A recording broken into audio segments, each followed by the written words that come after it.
everyone, and welcome to another RÉCIT unboxing where we show you cool educational tools that you can use in your classroom. Today I'm going to show you Cody Block by Quibs. It's great for K4 to Cycle 1. So let's get started.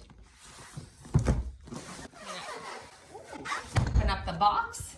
As you can tell, they're pretty heavy. And open it up, and the first thing we see is a city guide.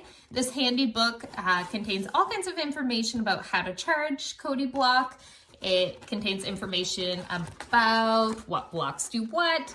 And my favorite part is this kind of storybook at the end, which gives different challenges that you can do with your students.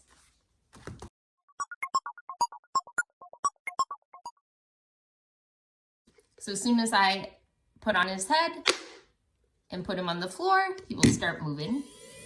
Oh, there he goes.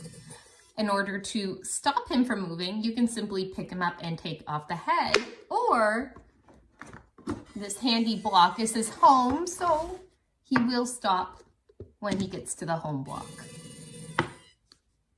Cute. Now we see our different blocks of code that we can use. We can have him turn left, turn right, 90-degree turns. We can do a 180-degree turn like a U-turn. We can also do basic loops by having two record buttons to start our code and end our code. So for example, maybe I want to do a basic loop where he's going to start, then he's going to turn, and then we're going to have the end of the code. And then to make him play the code after he's recorded it, we need this loop function block. Now, I love this robot Cody Blocks because it is so simple.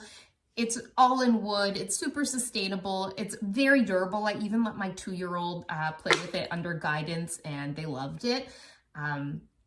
It also matches what a lot of teachers already have in their classroom. So a lot of people already have blocks in K4 Cycle 1. A lot of teachers also have those mats that you can put on the floor, those low-pill city kind of designs with roads, which works great with this. You could even have students create their own little cities to navigate on construction paper or, not construction paper, what am I thinking? Poster paper.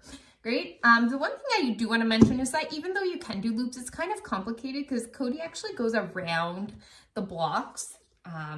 So for example, as you can see here, he's going to go around my block.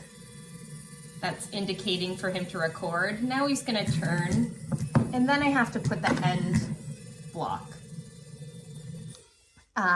And then I'd have to put the stop. So it does take some getting used to teach loops. It's not my favorite robot for that, but in terms of durability, in terms of matching what you already have in your classroom, it's definitely an A+.